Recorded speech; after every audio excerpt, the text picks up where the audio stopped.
Assalamualaikum warahmatullahi wabarakatuh.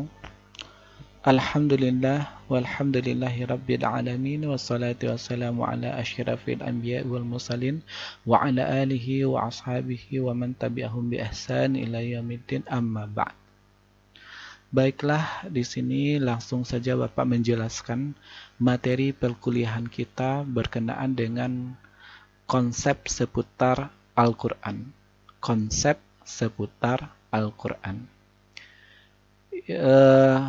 Langsung saja di sini kita membahas yang pertama kali adalah tentang pengertian dari Al-Qur'an. Al-Qur'an itu ada secara bahasa dan ada secara istilah. Kita dalami dulu pengertian secara bahasa. Pengertian secara bahasa itu ada perbedaan pendapat di kalangan para ulama. Ada yang mengatakan bahwasanya Al-Qur'an itu mustaq. Ya, pecahan dari akar kata. Kata-kata Al-Qur'an itu mustaq, pecahan dari akar kata. Ada juga ulama yang mengatakan Al-Qur'an itu bukan mustaq. Dalam artian Al-Qur'an itu lafaz dan maknanya khusus. Ya, seperti Taurat dan Injil, khusus.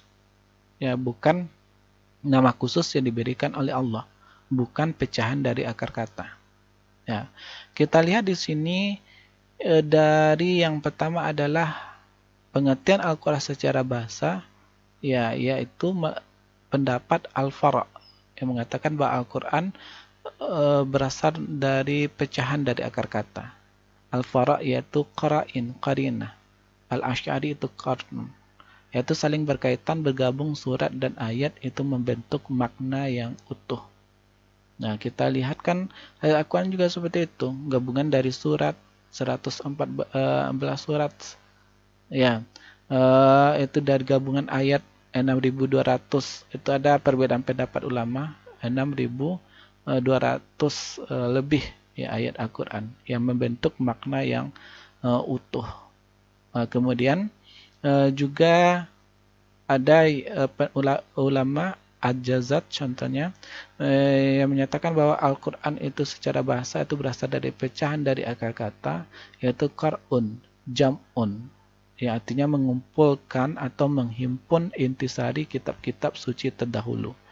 Artinya inti dari semua ilmu, dan mengumpulkan, menghimpun intisari kitab-kitab suci terdahulu. Ya, inti semua ilmu, artinya segala sesuatu itu dibahas di dalam Al-Qur'an. Ini sebagai contoh bahwasanya Al-Qur'an itu merupakan ya sebagai sumber ilmu.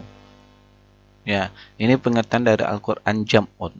Ya, seperti Al-Qur'an dan Sunnah. Al-Qur'an itu sumber dari ilmu kalam, ilmu tarikh, ilmu tasawuf, ilmu fikih, ilmu hadis, ilmu tafsir.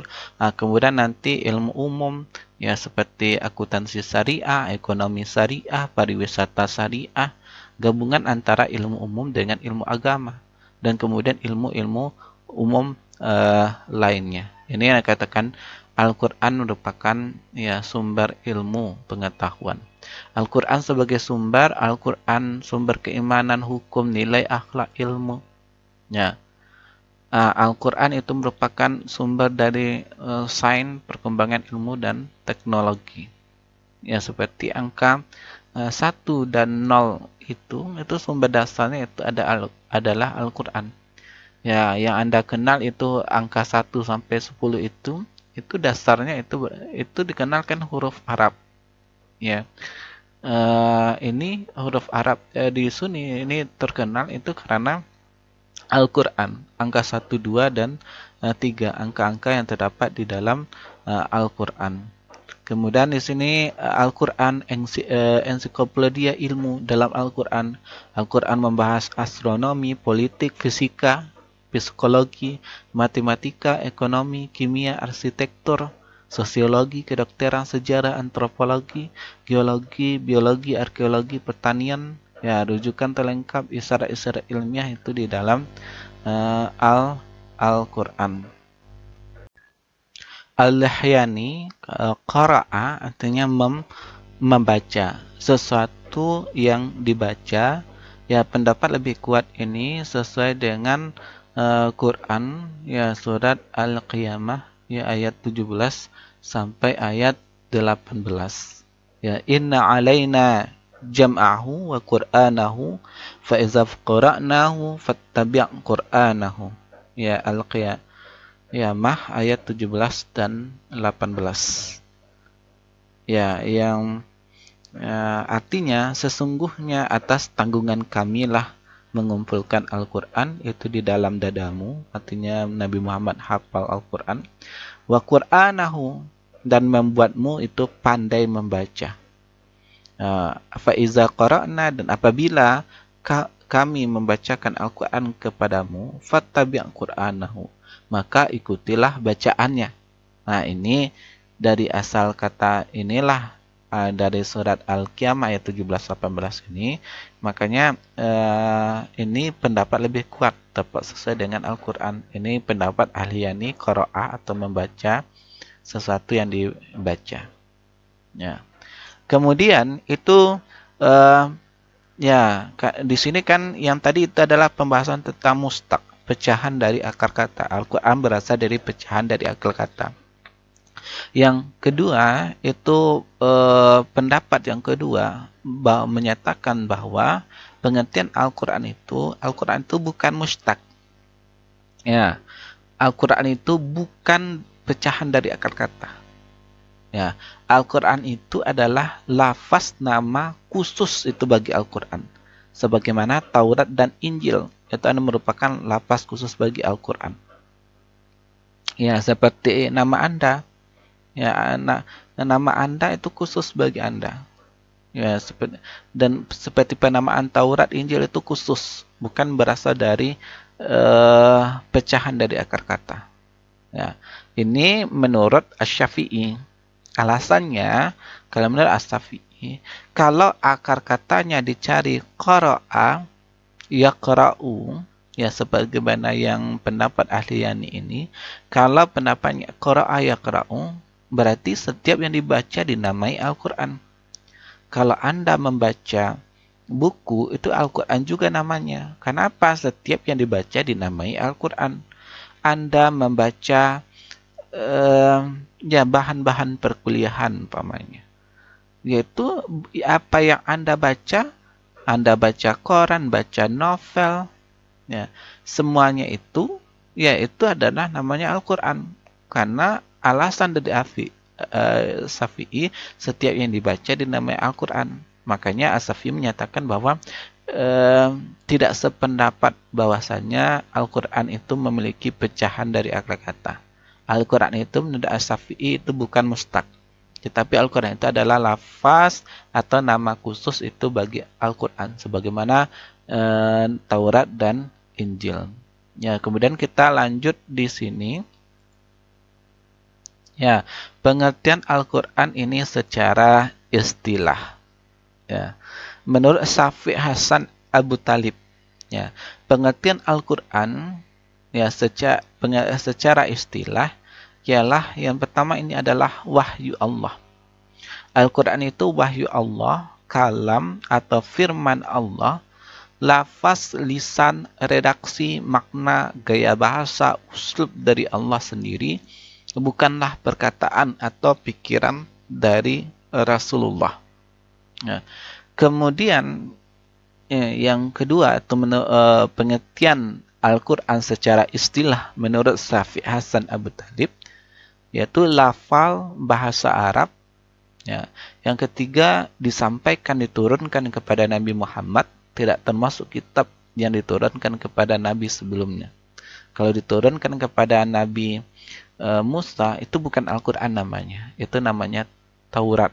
Kalau diturunkan kepada Nabi Isa, itu bukan Al-Quran namanya Injil. Nah, ini maksudnya. Ditambah, di samping kepada Nabi secara langsung dari perantaraan malaikat Jibril. Nah, diturunkan kepada Nabi Muhammad. Disampaikan kepada Nabi Muhammad secara langsung melalui perantaraan malaikat Jibril. Biwasitatil Jibril. Dan empat, dasar atau sumber utama bagi syariat membaca Al-Quran itu mendapatkan pahala Nah, berbeda dengan yang lainnya.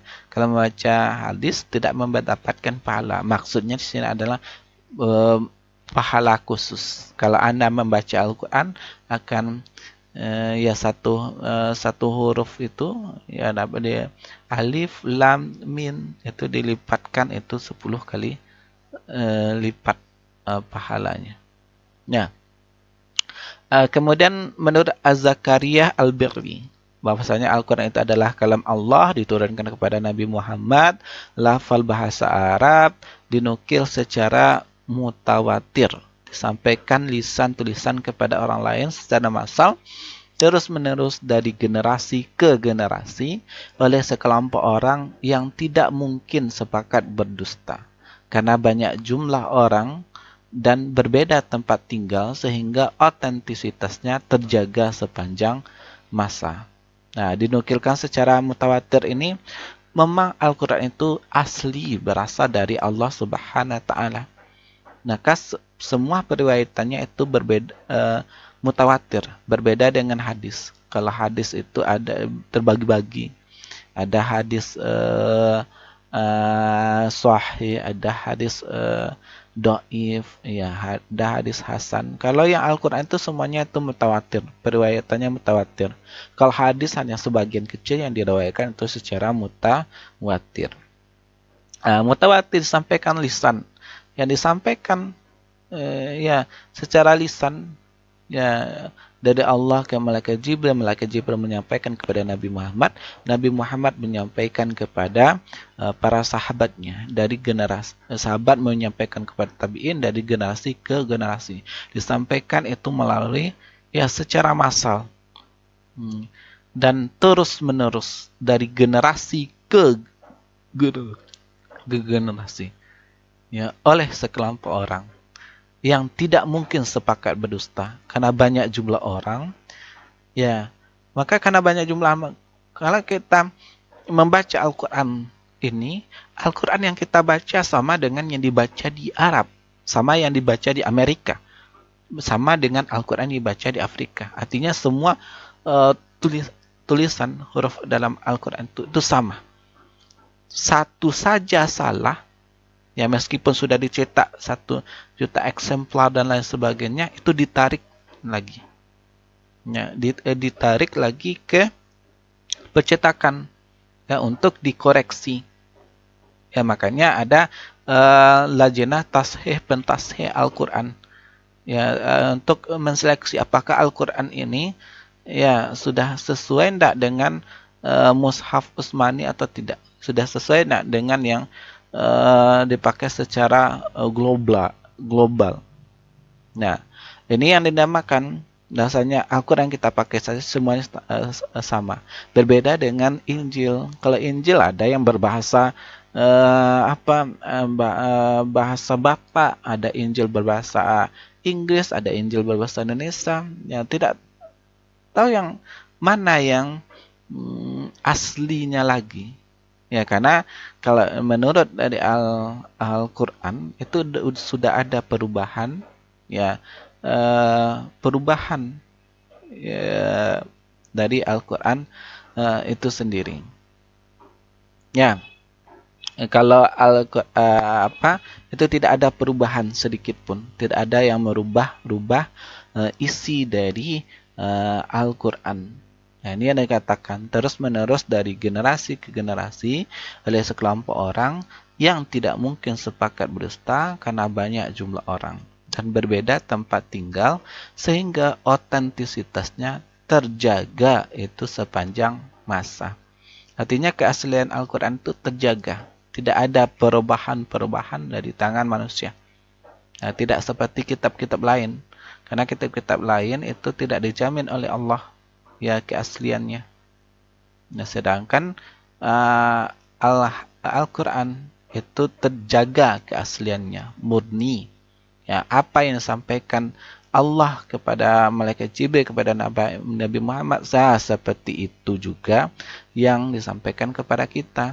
Alif Lam Mim zalikal kitab itu dari dahulu, dari awal turunnya wahyu sampai sekarang itu zalikal kitab juga, tidak ada berubah satu kata pun atau tidak ada berubah satu huruf pun.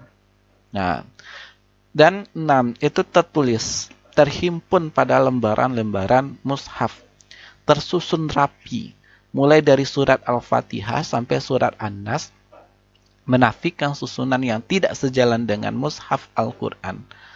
Ya, dan bukan wahyu Allah kepada Nabi dalam bentuk hadis, karena disampaikan dalam bahasa Nabi sendiri. Ya, kalau Al-Quran itu terhimpun pada lembaran-lembaran mushaf, patokan kita ini adalah mushaf Utsmani. Ya, nanti kita akan pelajari tentang mushaf Utsmani itu sendiri.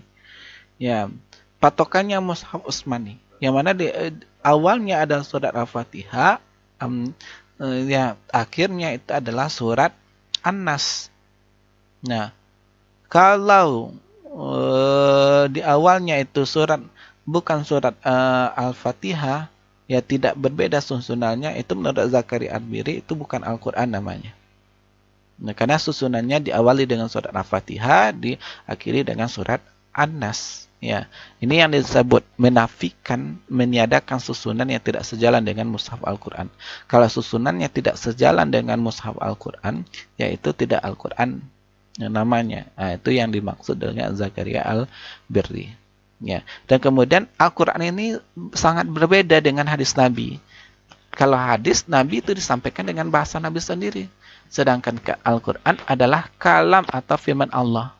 Ya, yang mana lafaz dan redaksi atau makna gaya bahasa uslubnya itu semuanya itu berasal dari Allah, bukan perkataan atau pikiran dari Rasulullah.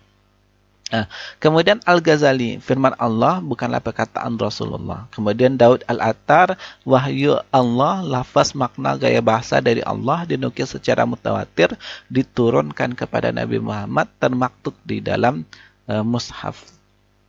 Nah, ini ya cara kita mencari definisi dari sesuatu itu. Kita kumpulkan definisi-definisi para ulama. Ya, seperti yang Bapak lakukan ini, kita kumpulkan semua pendapatnya, kita cari kesamaan. Ya, seperti ini, wahyu ini sama. Yang Zakaria Al-Birri mengatakan juga kalam Allah sama dengan wahyu Allah. Sedangkan Al-Ghazali menyatakan firman Allah sama dengan wahyu Allah, sama dengan kalam Allah. Daud Al-Attar mengatakan wahyu Allah sama dengan apa? Berarti wahyu Allah ini semuanya sama, sepakat nyatakan bahwa Al-Quran itu adalah wahyu Allah. Kemudian lafal bahasa Arab semuanya juga sepakat. Inilah yang Bapak hitamkan ini adalah kesamaan. Jadi kita mencari definisi ini, ya kita kalau sama definisi oleh para ahli tersebut, ya kita ambil saja satu dan kita untuk menyempurnakannya. Nanti kalau ada perbedaan-perbedaan, baru kita sempurnakan. Begitu cara kita kuliah untuk mencari definisi. Kita kumpulkan 10 definisi para ahli. Kita kalau sama kita buat hanya satu, kalau berbeda kita buat tambahan-tambahannya untuk mendapatkan definisi yang lebih lengkap. Nah, seperti yang Bapak utarakan ini. Ya, kemudian kita lanjut kepada nama-nama lain itu dari Al-Quran dan maknanya. Ya, nama lain dari Al-Quran itu dikatakan sebagai ya isyarat Al-Quran. Kamus Al-Quran Al-Fairuz Al-Abadi ya 100.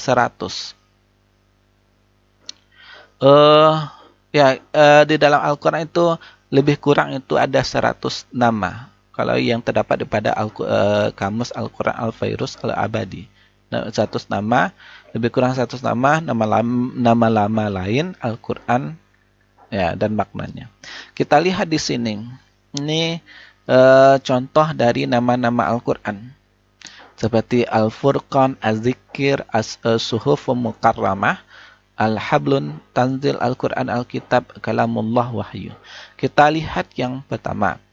Ya, fungsi yang namanya nama-nama Al-Quran, nama lain dari Al-Quran ini yang fungsinya atau menyatakan fungsi Al-Quran, menyatakan manfaat Al-Quran, menyatakan urgensi Al-Quran, menyatakan visi dan misi Al-Quran. Seperti Al-Furqan. Ya. Al-Furqan artinya adalah Al-Quran memiliki fungsi sebagai pembeda antara yang benar dan yang salah. Kemudian nama-nama lain Al-Quran ilmu. Ya, fungsinya, manfaatnya adalah menyatakan bahwa Al-Quran itu adalah sumber ilmu pengetahuan. Ya. Kemudian nama lain Al-Quran itu adalah Az-Zikir. Ya, Az-Zikir ya fungsi menyatakan fungsi atau manfaat agensi isi misi dari Al-Quran itu adalah sebagai pemberi peringatan. Kemudian nama lain Al-Quran itu adalah Al-Mau'izah. Mau'izah, fungsi manfaat Al-Quran ini adalah sendiri memberi pelajaran nasihat. Asifa, ya manfaat dari Al-Quran itu mampu menyembuhkan penyakit baik lahir maupun batin. Kemudian Ar-Ruh, ya. Ar-Ruh di sini ini Ar-Ruh ini Al-Quran itu mampu menghidupkan akal pikiran dan membimbing manusia ke jalan yang benar. Ar-Rahmah itu fungsi Al-Quran adalah karunia bagi umat manusia dan alam semesta. Kemudian nama lain dari Al-Quran itu adalah Suhufun Mukarramah, menyatakan sifat atau kemuliaan dari Al-Quran. Ya, artinya bahwasanya Al-Quran itu adalah lembaran yang dimuliakan.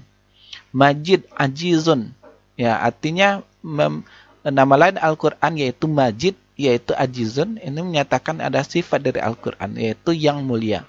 Kemudian Ahsanul Hadis, ya sifat dari Al-Quran ini adalah Ahsanul Hadis, menyatakan adalah Al-Quran itu adalah perkataan yang terbaik. Marfu'atun mutahhar, yang ditinggikan, yang disucikan, yaitu pensifatan Al-Quran itu kemuliaan. Kemudian Al-Hablun, tadi Allah, itu adalah julukan dari Al-Quran. Kemudian nama lain ada Al-Quran adalah Tanzil. Tanzil ini menyatakan bahwa menyatakan tentang proses cara penyampaian Al-Quran, yaitu yang diturunkan. Kemudian Al-Quran, nama lain dari Al-Quran itu nama dari Al-Quran itu adalah Al-Quran, yang artinya adalah ya menjaga atau memelihara, ganda. Ya, itu Al-Quran hafalan dengan isnad yang sahih dan mutawatir, dibaca dengan lisan. Kemudian nama lain Al-Quran adalah Alkitab, ada tulisan, ditulis itu dengan pena. Ini nama lain Al-Quran ini Alkitab, ini menandakan penjagaan atau pemeliharaan terhadap Al-Quran.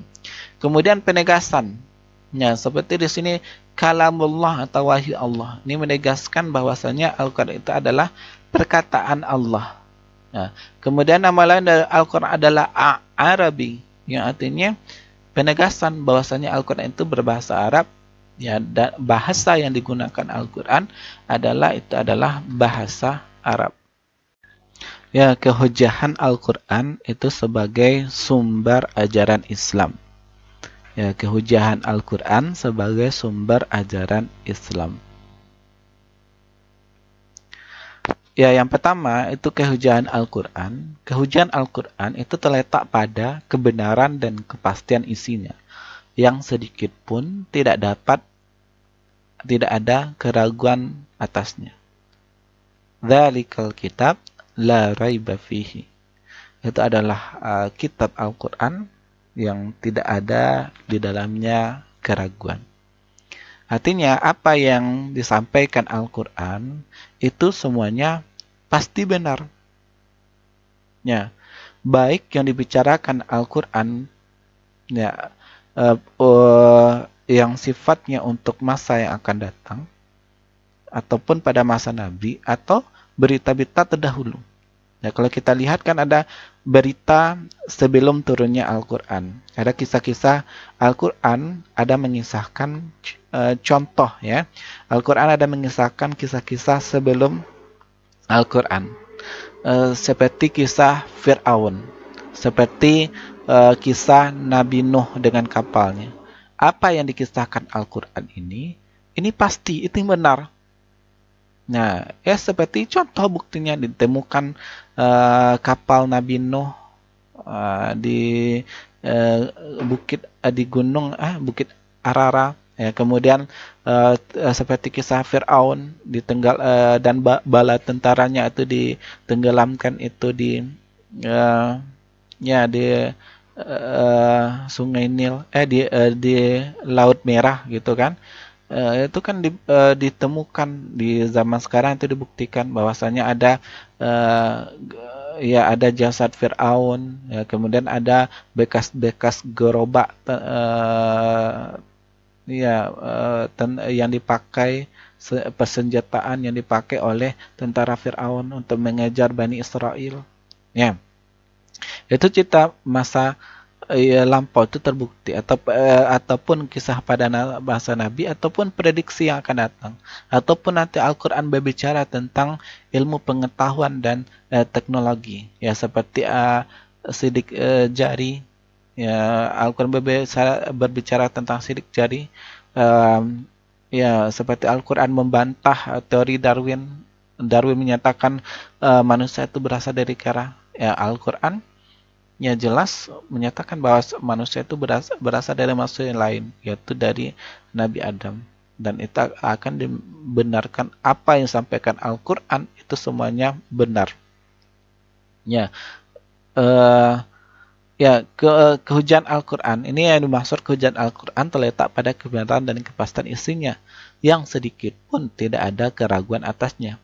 Kemudian yang kedua, semua hukum yang terkandung di dalam Al-Quran, aturan Allah yang wajib diikuti oleh semua umat Islam. Ya, kita harus wajib mengikuti apa yang disampaikan Al-Quran.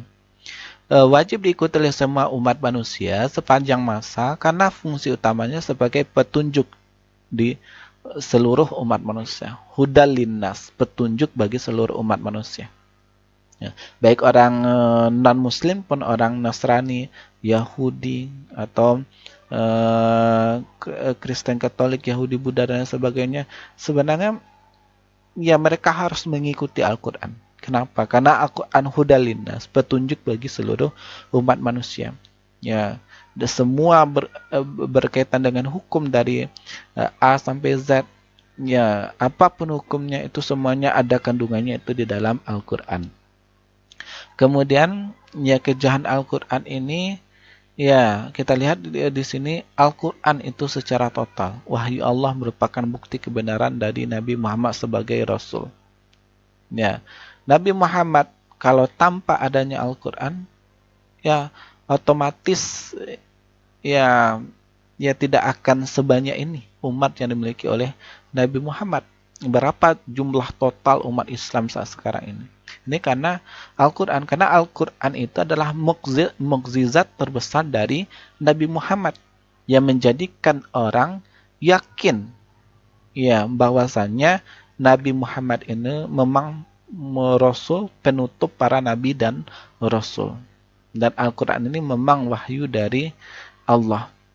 Nah, kemudian kita lihat di sini alasan wajib berhujjah yaitu dengan Al-Quran. Ya, apa alasan di sini kita wajib itu berhujjah dengan Al-Quran? Ya, Al-Quran itu diturunkan kepada Rasulullah secara mutawatir.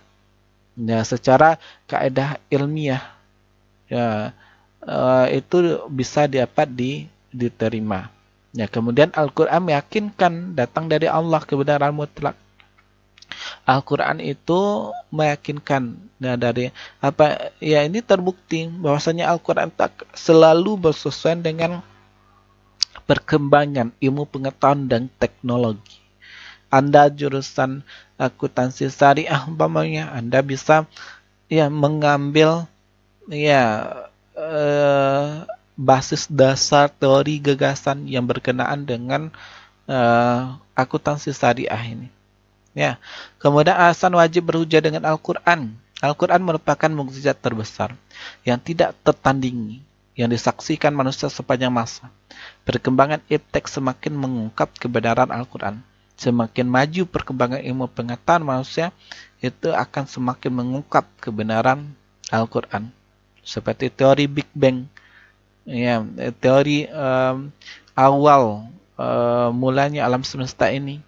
Ya, ini sudah dinyatakan dari Al-Quran ya 15 abad lebih yang lalu.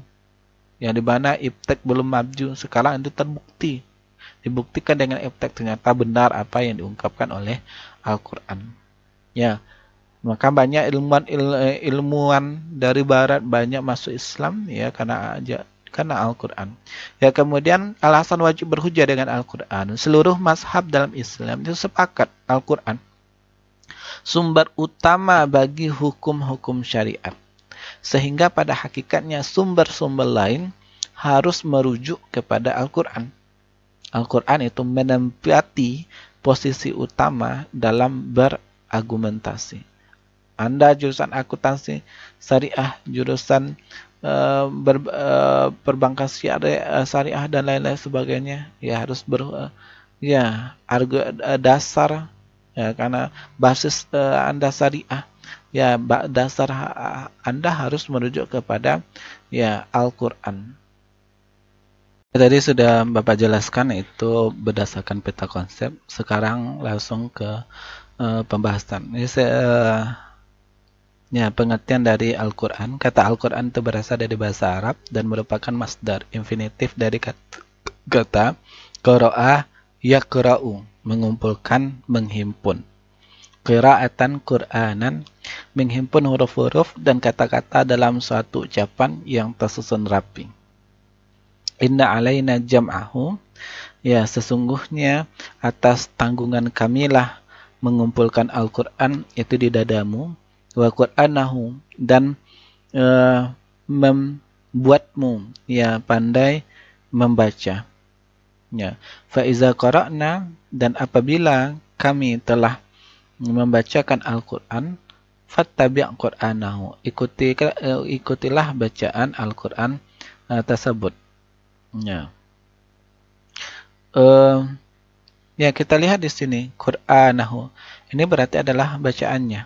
Nah, dari sini yang ulama banyak secara jumhur ulama banyak mengatakan bahwa Al-Quran ini artinya adalah bacaan atau cara membacanya. Di sini makru'un, apa yang dibaca diberi nama Al-Quran atau bacaan. Al-Quran itu dikhususkan sebagai nama bagi kitab yang diturunkan kepada Nabi Muhammad SAW, sehingga ia menjadi nama khas kitab tersebut. Al-Quran merupakan nama untuk kitab itu secara keseluruhan sekaligus ayat-ayatnya. Wa iza quri'al Quran, jika dibacakan Al-Quran, maka dengarkanlah, fastami'u lahu, maka dengarkanlah bacaan ayat Al-Quran itu, dan wa ansitu, dan perhatikanlah, agar kamu mendapatkan rahmat dari Allah. Artinya di sini jika kita mendengar orang yang membacakan ayat Al-Quran, kita harus memperhatikan. Yang dikatakan di sini, kalau kita lihat definisi di sini merupakan nama dari kitab secara keseluruhan sekaligus ayat-ayatnya.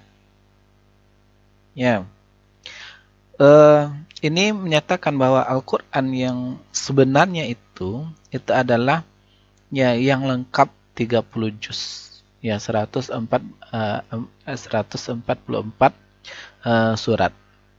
Menurut sebagian ulama, penamaan kitab ini dengan Al-Quran di antara kitab-kitab Allah lainnya karena ia mencakup inti dari kitab-kitab Allah, bahkan mencakup inti semua ilmu. Dan wa nazzalna, dan kami telah menurunkan kepada kamu Alkitab, Al-Quran, tibyanan, sebagai penjelas bagi segala sesuatu, likulli syai', bagi segala sesuatu, dan petunjuk dan rahmat dan kabar gembira bagi orang-orang beriman. An-Nahl ayat 89. Ma faratna fil kitab, dan tidak kami alpakan, tiada kami alpakan sesuatu pun yang terdapat di dalam Al-Quran. Kemudian kepada Tuhanlah mereka itu dihimpun, dikembalikan. Apa itu Al-Quran secara istilah? Kalam atau firman Allah, maksudnya di sini tidak termasuk kalam manusia. jin dan malaikat yang diturunkan, maksudnya tidak termasuk kalam Allah yang sudah khusus menjadi miliknya. Ya, bahwasanya kalau kita lihat kalam Allah itu bukan hanya Al-Quran saja, masih ada kalam Allah lainnya. Nah, artinya di sini tidak termasuk kalam Allah yang sudah khusus menjadi miliknya. Ya, walau annama, ya, kalau kita lihat di sini, walau annama, ya, jika dan seandainya di sini, ya, fil ardi min syajarah, ya, seandainya pohon-pohon yang ada di bumi ini menjadi tintanya, menjadi pena, ya, menjadi pena, dan wal bahru yamuttuhu min ba'di sab'atin amhurin, ya, dan lautan itu menjadi tinta, ditambahkan kepadanya 7 lautan lagi. Ya, 7 lautan lagi, manufidat. Ya, ya, niscaya tidak akan habis-habisnya. Niscaya tidak akan habisnya ditulis kalimat-kalimat Allah. Ya, sesungguhnya Allah Maha Perkasa lagi Maha Bijaksana. Ya. Kul, katakanlah, sekiranya laukan al-bahru midadan, jika sekiranya lautan itu dijadikan sebagai tinta untuk menulis kalimat-kalimat Tuhanku, ala nafidatnya, sungguh habis ditulis kalimat-kalimat Tuhanmu itu, meskipun kami datangkan, ya, meskipun kami datangkan tambahan-tambahan sebanyak itu pula. Walau ji'na bimisli madadan, meskipun kami datangkan tambahan-tambahan sebanyak itu pula. Ya, ya, kepada Nabi Muhammad. Artinya di sini kalau yang kalamullah itu bukan hanya Al-Quran saja, ada juga kalamullah yang sudah khusus menjadi miliknya. Oke. Ya. Kepada Nabi Muhammad SAW, ya, tidak termasuk diturunkan kepada Nabi sebelumnya seperti Zabur, Taurat, Injil dan lainnya. Itu bukanlah Al-Quran, termasuk sahif, suhuf, lembaran-lembaran yang diberikan kepada Nabi-Nabi. Contohnya Nabi Ibrahim. Yang pembacanya ini merupakan suatu ibadah. Tidak termasuk hadis ahad dan hadis qudsi. Ya, contoh hadis qudsi, hadis yang disandarkan kepada Allah. Kalau Al-Quran itu tidak termasuk hadis, meskipun di sini merupakan sama-sama wahyu yang berasal dari Allah. Al-Quran wahyu, hadis pun wahyu. Tetapi yang dikatakan Al-Quran ini tidak termasuk hadis. Ya, tidak termasuk hadis ahad dan juga tidak termasuk hadis qudsi. Yang sampai kepada kita secara mutawatir, diriwayatkan itu secara massal, ya, dan melibatkan banyak orang, itu dari generasi ke generasi, baik secara lisan maupun tulisan. Dari Rasulullah, sahabat-sahabat itu sangat banyak, sahabat yang sangat banyak ini yang menyampaikan kepada tabi'in yang sangat banyak. Tabi'in menyampaikan tabi'in sampai generasi kita saat sekarang ini.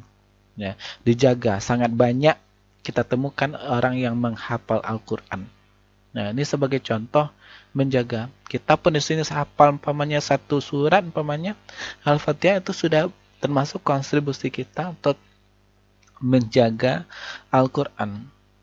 Nah, ini yang dimaksud diriwayatkan secara massal dan melibatkan banyak orang dari generasi ke generasi, baik secara lisan maupun tulisan. Kemudian mulai dari surat Al-Fatihah sampai surat An-Nas, yang menafikan susunan yang tidak sejalan dengan mushaf Al-Quran. Artinya yang dinamakan Al-Quran itu merujuk kepada mushaf, yaitu mushaf Utsmani. Nah, ini yang nanti kita akan pelajari lebih lanjut. Nama-nama Al-Quran dan maknanya. Nama Al-Quran di sini, Al-Quran maknanya adalah bacaan, dibaca dengan lisan.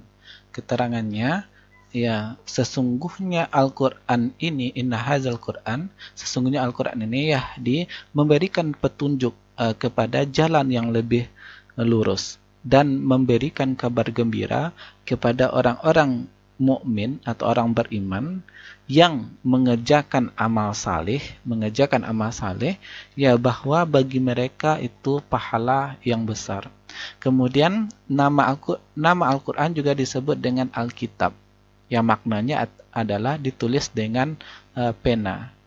Ya, sesungguhnya telah kami turunkan kepada kamu ya sebuah kitab, ya, di dalamnya di dalamnya itu terdapat sebab-sebab ya kemuliaan mu, ya sebab kemuliaanmu. Afala taqilun, ya maka apakah kamu tidak memahaminya? Nah, di sini kita lihat ini ada Al-Qur'an, kemudian Alkitab, kitab. Ini mengisyaratkan bahwa selayaknya Al-Qur'an itu dipelihara dalam bentuk hafalan dan tulisan. Karena Al-Qur'an ini menandakan isyarat agar kita memelihara Al-Qur'an itu dengan ya hafalan.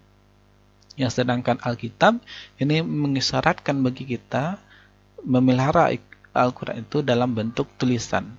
Ya, memelihara Al-Quran dalam bentuk hafalan dan tulisan ini sebagai jaminan terhindar dari penyimpangan dan perubahan.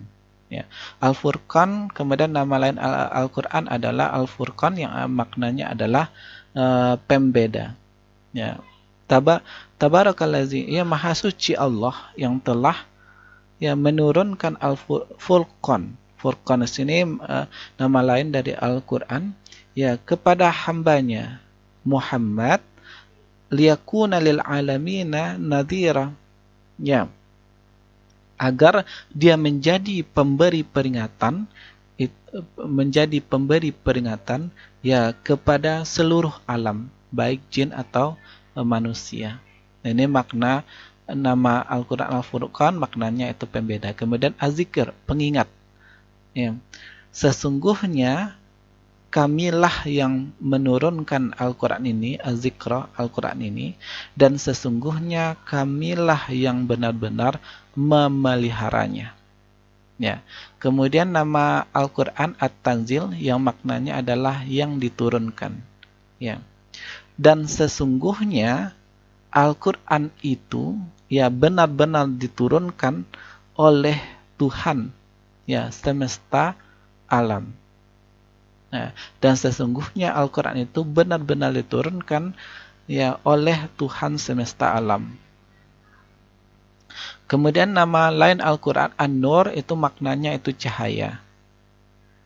Wahai manusia, sesungguhnya telah sampai kepadamu bukti burhan, bukti kebenaran dari Al-Quran, bukti kebenaran dari Tuhanmu Muhammad dengan mukjizat yang telah kami turunkan, ya dengan mukjizat yang telah kami turunkan itu berupa cahaya yang terang benderang.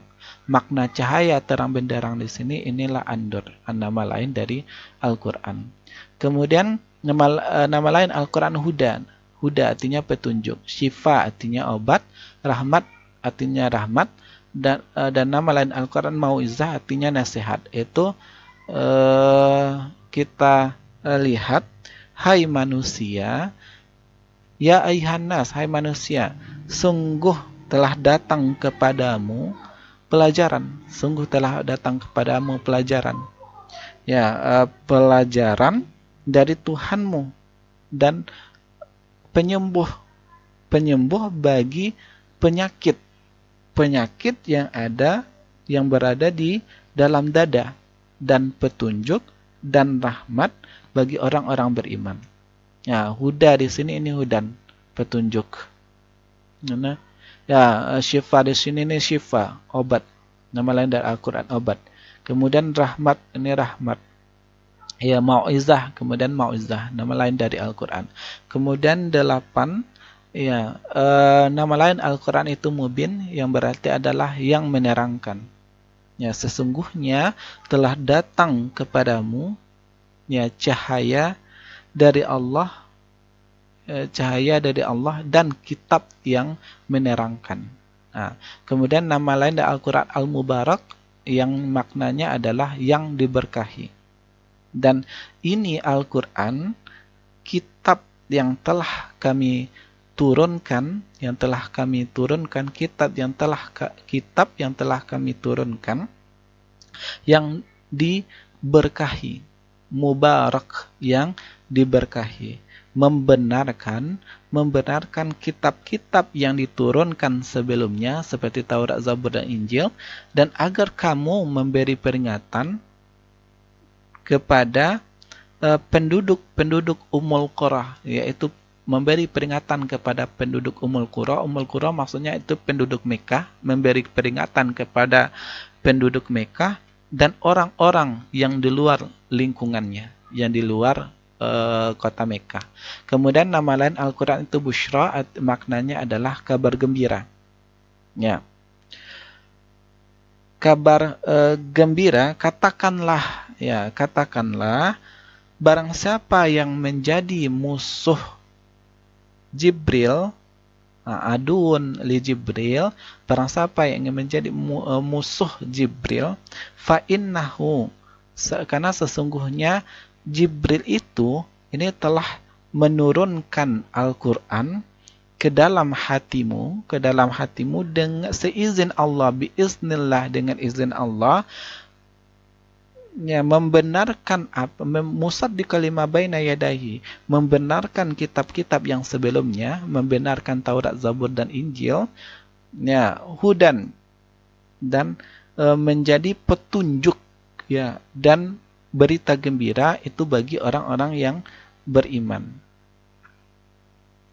Kemudian nama lain Al-Quran itu Al-Aziz, ya, maknanya yang mulia. Ya, Al-Aziz yang mulia. Sesungguhnya orang-orang yang mengingkari Al-Quran, innalladzina kafaru bizikri. Ya, sesungguhnya orang-orang yang mengingkari Al-Quran, zikri maksudnya sini Al-Quran, itu datang kepada mereka, ya, mereka itu pasti akan celaka. Dan sesungguhnya Al-Quran itu adalah kitab yang mulia, aziz. Aziz yang mulia. Kemudian nama lain Al-Quran Al-Majid, yang maknanya adalah yang dihormati. Ya. Bal huwa Qur'anun Majid. Dan itu adalah Al-Quran, dan Al-Quran itu adalah, ya, Al-Majid yang dihormati. Ya, kemudian nama lain Al-Quran Al-Bashir, ya, pembawa kabar gembira maknanya, dan An-Nazir itu maknanya adalah pembawa peringatan. Kitab Fussilat, ya, kitab yang dijelaskan di sini ayatnya, ya, Quran yang berbahasa Arab bagi orang-orang yang ya'lamun, ya, liqaumin ya'lamun, yang mengetahuinya. Ya, Basyira wa Nazira, ya, pemberi kabar gembira, nazir peringatan, ya, peringatan, dan fa'arada aksaruhum, akan tetapi kebanyakan dari mereka itu, ya, membantah, la yasma'un, tidak mendengarkan apa yang terdapat dalam Al-Quran. Ini Al-Bashir. Kemudian An-Nazir, ini An-Nazir, pembawa peringatan. Ya, kemudian di sini kehujahan Al-Quran, ya, sebagai sumber ajaran Islam. Kehujahan Al-Quran terletak pada kebenaran dan kepastian isinya, yang sedikit pun itu tidak ada keraguan atasnya. Ya, pendapat dari Abdul Wahid Al-Khalaf ini disepakati oleh jumhur para ulama. Dzalikal kitab la raiba fihi hudal muttaqin. Itu adalah kitab yang tidak ada keraguan di dalamnya. Ini dalilnya bahwasanya Al-Qur'an itu benar dan tidak sedikit pun ada keraguan di atasnya. Kemudian semua hukum yang terkandung di dalam Al-Qur'an merupakan aturan Allah yang wajib diikuti oleh semua umat manusia sepanjang masa. Nah, beberapa hari yang ditentukan ialah bulan Ramadan, bulan yang di dalamnya, ya, di dalamnya itu diturunkan permulaan Al-Quran, ya, sebagai petunjuk bagi manusia, hudal linnas, sebagai petunjuk bagi manusia, dan wabainat, dan penjelasan-penjelasan dari petunjuk-petunjuk itu, dan pembeda, wal furqan, pembeda antara yang hak dengan yang batil. Ya, kemudian Al-Quran itu secara total adalah wahyu Allah dan merupakan bukti kebenaran Nabi Muhammad sallallahu alaihi wasallam sebagai Rasulullah. Kenapa wajib berhujjah itu dengan Al-Quran?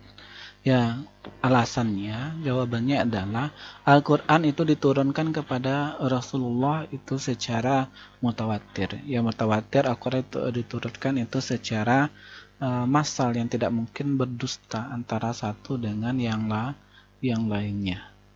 Ya, kemudian Al-Quran, alasan kenapanya wajib berhujjah dengan Al-Quran, alasan kedua, yaitu Al-Quran itu meyakinkan datang dari Allah Subhanahu wa Ta'ala. Dan dia menurunkan kitab Al-Quran ya kepadamu Muhammad alaika, dia menurunkan Alkitab kepadamu Muhammad bil haqqi, ya, yang mengandung kebenaran.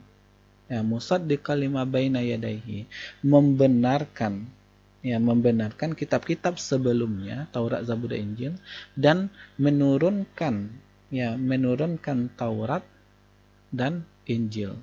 Nah, kemudian ayat selanjutnya, inna, sesungguhnya kami telah menurunkan kitab kepadamu Muhammad, ya, dengan membawa kebenaran, litahkuma, supaya kamu mengadili bainan nas, supaya kamu mengadili di antara manusia, ya, supaya ya dengan apa yang telah bima arakallah, dengan apa yang telah Allah wahyukan kepadamu.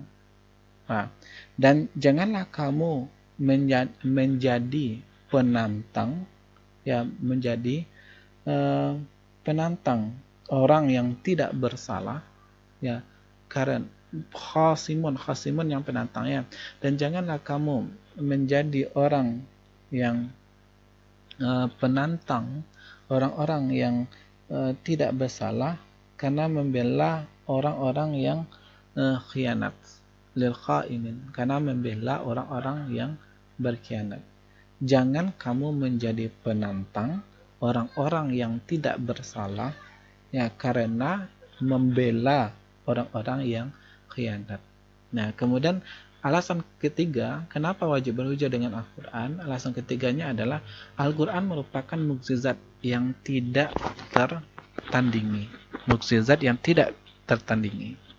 Katakanlah, sesungguhnya jika manusia ijtama'atil insu wal jinnu, jika manusia dan jin itu berkumpul untuk membuat yang semisal dengan Al-Quran, ya, niscaya ia tidak akan dapat membuat yang serupa dengannya, ya, walau kana ba'duhum li ba'din zahira, sekalipun sebagian mereka, ya, menjadi pembantu bagi sebahagian yang lainnya.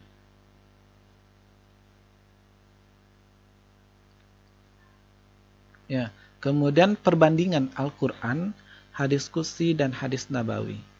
Nah, ini ada tabel pembandingannya yang diperbandingkan. Ya, nomor satu kita lihat dari aspek wahyu. Kalau Al-Quran itu matlu di sini adalah, ya, matlu, ya, artinya matlu di sini itu dibacakan, yang dibaca dalam bentuk yang dibaca oleh malaikat Jibril, ya, kepada Nabi Muhammad, ya, yang dibacakan oleh malaikat Jibril, ya, kepada Nabi Muhammad. Nah, kalau hadis itu ghairu matlu, artinya tidak dibacakan oleh malaikat Jibril, ya, sebagaimana Al-Quran, ya, tetapi ini juga dikatakan sebagai wahyu. Al-Quran wahyu, hadis pun wahyu. Nah, kalau Al-Quran matlu, Al-Quran ini dibacakan oleh malaikat Jibril kepada Nabi Muhammad. Nah, sedangkan hadis ghairu matlu, ya, tidak dibacakan oleh malaikat Jibril sebagaimana Al-Quran. Hadis nabawi pun ghairu matlu, tidak dibacakan oleh malaikat Jibril, tetapi masih bisa dikatakan sebagai wahyu. Ya, alasan ini dikatakan wahyu ini adalah ini dalilnya. Wa may yantiqu 'anil hawa in huwa illa wahyu yuha. Ya. Katakanlah ya, apa dan tiadalah yang diucapkan itu yang diucapkan oleh Nabi Muhammad Al-Quran dan bisa juga dimaknai hadis Nabi yang menurut kemauan diri, menurut kemauan hawa nafsu, menurut kemauan hawa nafsu Nabi. Tidak, ya, yakni apa yang diucapkannya itu in huwa, apa yang diucapkannya itu ya bukan ya dilatar belakangi karena tujuan-tujuan tertentu atau bukan karena hawa nafsu, tetapi apa yang disampaikan oleh Nabi Muhammad merupakan wahyu. Nah, Nabi Muhammad ini baik mengatakan tentang Al-Quran atau mengatakan itu tentang hadis, itu bukan berdasarkan hawa nafsunya atau ada tujuan-tujuan tertentu. Tidak. Dia menyampaikan Al-Quran dan hadis ini berdasarkan wahyu yang diwahyukan kepadanya. Nah, ini menandakan bahwasanya Al-Quran, hadis qudsi, hadis nabawi itu merupakan wahyu. Nah, kita dalami tentang matlu atau ghairu matlu. Ya, wahyu matlu itu memberikan landasan global dari aspek ibadah muamalah yang kemudian ini diaplikasikan dengan sunnah sebagai wahyu ghairu matlu. Ya. Ini wahyu ghairu matlu ini yang mengaplikasikan ya sunnah sebagai wahyu, ya, memberi ketentuan hal yang belum tercakup penguat ketentuan yang sudah ada itu di dalam Al-Quran. Artinya di sini hadis itu sebagai penjelas dari Al-Quran. Ya, Al-Quran ini masih bersifat global. Wahyu Al-Quran masih bersifat global. Bagaimana perinciannya? Itu terdapat hadis Nabi. Nah, dan terkadang juga ada ada disampaikan dalam hadis Nabi, tidak ada terdapat di dalam Al-Quran. Ya, kemudian kita lihat ya, kalau wahyu itu kan matlu itu kan dibaca. Ya, dalam hal ini adalah Al-Quran. Dibaca itu dari awal sampai akhir. Ya, disampaikan ya kepada Nabi Muhammad SAW. Dibacakan oleh malaikat Jibril. Nah, kita lihat di sini kalau ghairu matlu tidak dibacakan oleh malaikat Jibril, ya. Kemudian beda hadis qudsi dengan hadis nabawi. Kalau hadis qudsi, hadis yang disandarkan kepada Allah, ya, sumbernya. Ya, kalau kita lihat pembagian hadis berdasarkan tempat sandarannya, nah itu ada hadis qudsi, hadis nabawi. Kalau hadis qudsi ini disandarkan kepada Allah, maka setelah qala Nabi Muhammad SAW itu ada qala azza wa jalla, qala Allah Ta'ala, pasti ada qala Allah Ta'ala. Sedangkan hadis nabawi itu qala Rasulullah SAW, tidak ada di dalamnya qala Allah Ta'ala, langsung kepada hadis. Ya, hadis qudsi disandarkan kepada Allah, makanya di dalam hadis qudsi ada qala Allah azza wa jalla. Kalau hadis Nabi tidak disandarkan kepada Nabi, tapi tidak disandarkan kepada Allah, tapi disandarkan kepada Nabi. Qala Nabi SAW, langsung hadisnya. Ya. Kemudian makna, kalau Al-Quran itu maknanya dari Allah, hadis qudsi maknanya dari Allah. Kemudian kalau hadis nabawi itu dari Nabi. Ya. Kemudian kalau lafal, Al-Quran lafalnya dari Allah. Ya, makanya Al-Quran itu tidak berubah-ubah. Kalau dikatakan zalikal kitab la raiba fihi hudal lil muttaqin, ya tetap itu. Mulai dari Allah kepada malaikat Jibril kepada Nabi Muhammad kepada umatnya sampai generasi sekarang, tetap itu zalikal kitab la raiba, tidak bertambah satu huruf pun, tidak berkurang satu huruf pun. Nah, ini yang dikatakan lafaz Allah mutawatir, tidak ada yang berubah, berkurang, tidak ada yang bertambah sedikit pun lafaz dari Al-Quran. Ya, kalau kita ingin membuktikan, silakan dibuktikan. Al-Quran ini dibaca oleh orang Amerika, oleh orang Arab, oleh orang um, uh, Indonesia dan lain sebagainya, itu sama isinya. Ya, kemudian hadis qudsi. Hadis qudsi itu dari Nabi. Lafalnya itu dari Nabi. Makanya ya dalam hal meriwayatkan itu terkadang berbeda-beda.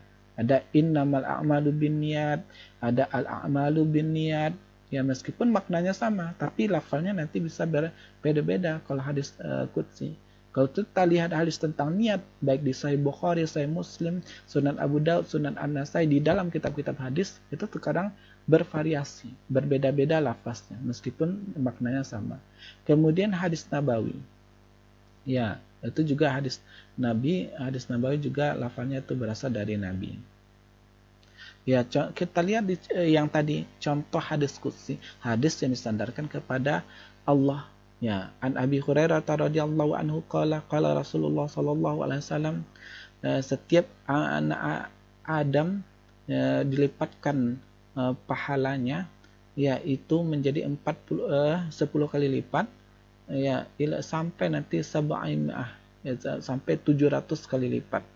Ya, kalau Allah azza wa jalla, ini ada qala Allah azza wa jalla, ini membuktikan bahwa hadis ini ciri-ciri hadis qudsi, ya. Hadis ini disandarkan setelah Nabi bersabda, itu adalah Allah lagi berfirman. Ini namanya adalah hadis qudsi. Nah, contoh yang di bawah juga seperti itu.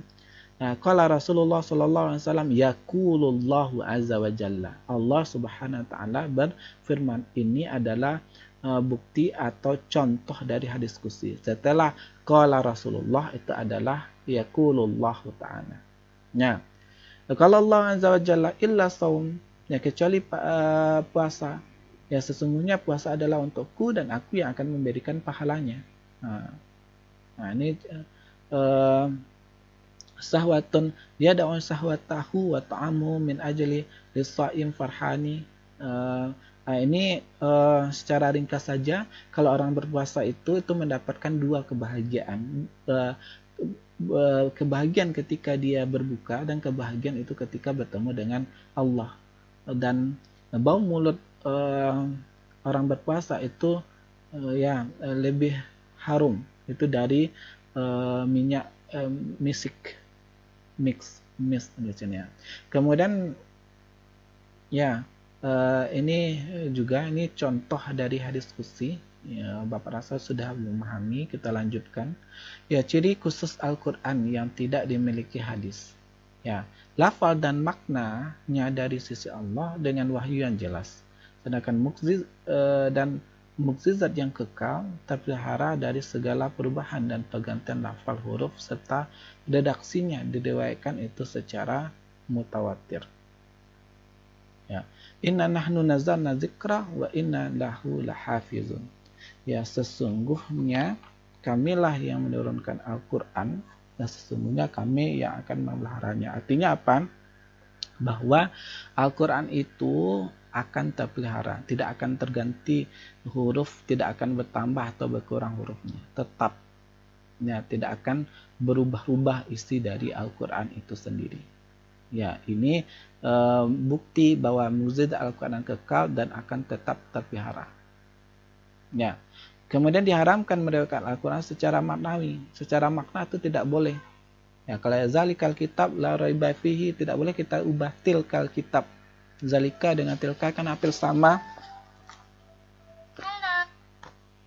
Ya, zalika dengan tilka kan hampir sama maknanya, itu tidak boleh ditukar-tukar. Kalau yang Quran itu zalikal kitab, meskipun ditukar dengan tilkal kitab itu tidak boleh.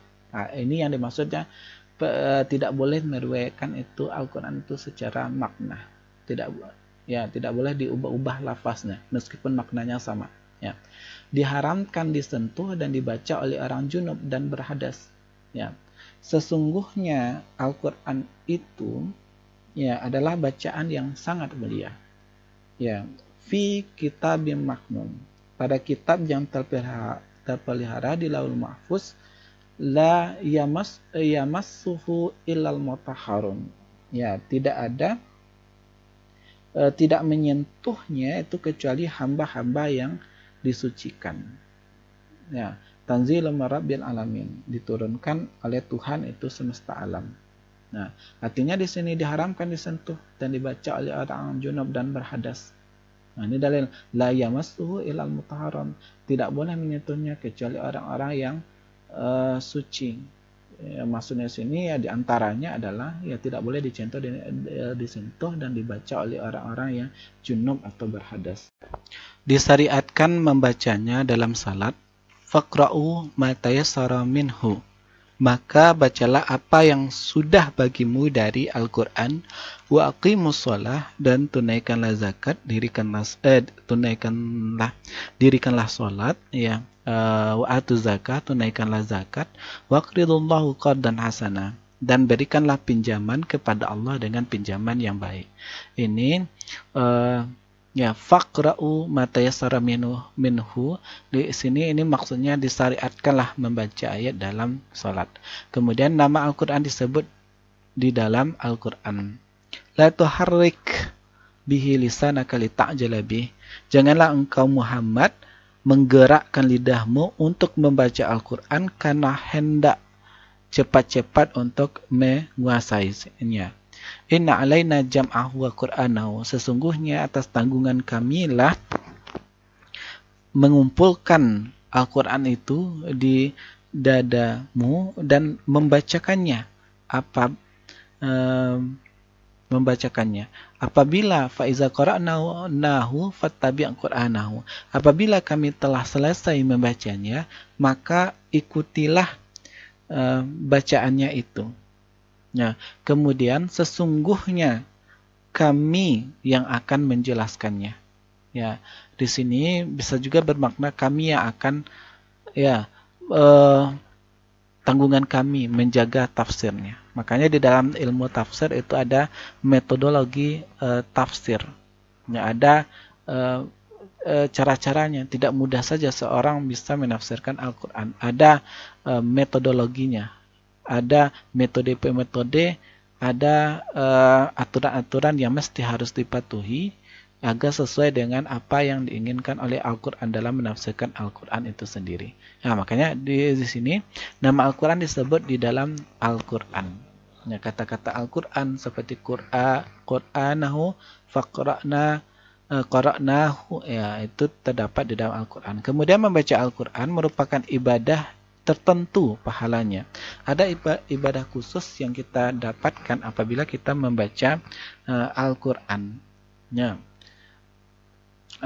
Di sini ya langsung saja, man qara'a, barang siapa yang membaca satu huruf dari kitabullah, dari Al-Quran, maka falahu, maka baginya ya hasanah, satu kebaikan, dan kebaikan yang dilipat gandakan 10 kebaikan, bi'asyri amsalnya, dan 10 kali kebaikan.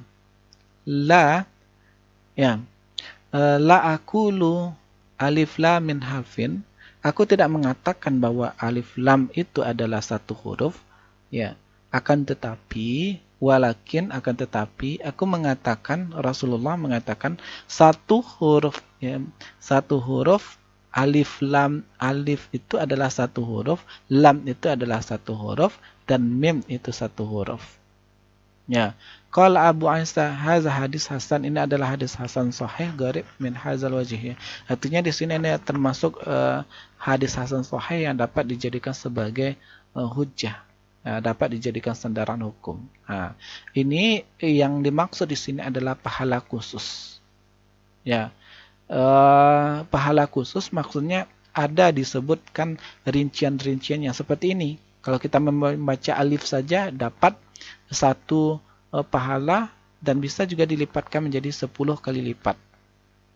Nah, itu kemudian pemberian sebutan ayat bagi kalimat-kalimat Al-Quran dan surat bagi kelompok-kelompok ayat tertentu. Ya, ada semacam pemberian sebutan. Nah, kalau kita lihat di antara 114 surat itu ada surat Al-Baqarah, ada surat Muhammad, ada surat Al-Fatihah. Ya. Ya, dan kelompok-kelompok ayat ada di kelompok-kelompokkan ayatnya. Nah, inilah yang dimaksud ciri khusus Al-Quran yang tidak dimiliki hadis. Ya, ini ciri-ciri khususnya. Ya, Bapak ulangi, ciri khusus Al-Quran yang tidak memiliki hadis. Yang pertama, lafaz dan maknanya dari sisi Allah dengan waktu yang jelas. Kemudian mukjizatnya yang kekal, terpelihara. Kemudian diharamkan menggunakan Al-Quran secara maknawi. Kalau hadis itu boleh secara maknawi. Ya, diharamkan disentuh, dibaca oleh orang junub dan mahadas. Kalau bagi hadis, kalau bagi orang junub dan berhadas itu tidak haram. Ya, kemudian disyariatkan membaca dalam sholat. Ya, ayat Al-Quran berbeda itu dengan hadis Nabi. Ya, kemudian nama Al-Quran disebutkan dalam Al-Quran. Ya, membaca Al-Quran merupakan ibadah tentu pahalanya, berbeda dengan hadis. Ya, ya itu saja. Ini artinya adalah ciri khusus ini membedakan antara Al-Quran dengan hadis. Ya, itu saja. Kalau ada salah dan janggal, Bapak mohon maaf. Mohon ditonton sampai selesai supaya data Anda terdata itu di YouTube. Ya, kalau tidak, ya tidak bisa Bapak itu menilai saudara kalau tidak ada data, ya termasuk absensi. Oke, wassalamualaikum warahmatullahi wabarakatuh.